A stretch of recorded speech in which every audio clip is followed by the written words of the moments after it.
Hi everybody, today I will show you how to create a drop-down list in Google Sheets. Let's begin. So first, select the cells where you want your drop-down list to appear. For example, I will choose my drop-down list to be in this column.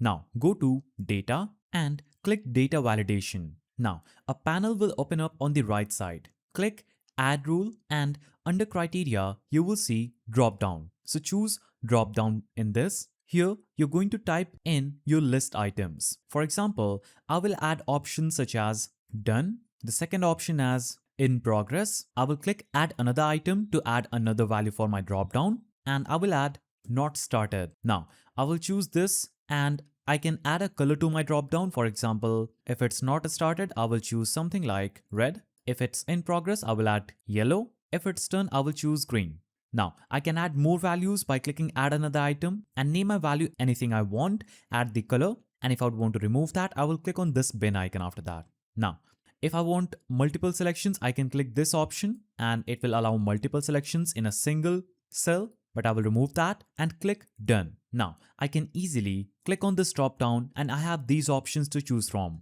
If I select this, that drop down will be instantly be given that value. And if you ever need to go back and edit your list, like adding a new option or removing one, just simply click on the cell, go back to data and click data validation. And here you can see the previous validation rules. Click on this and you can easily edit them from just right here. So that's how you create a drop-down list in Google Sheets. If you found this helpful, subscribe to the channel and leave a like.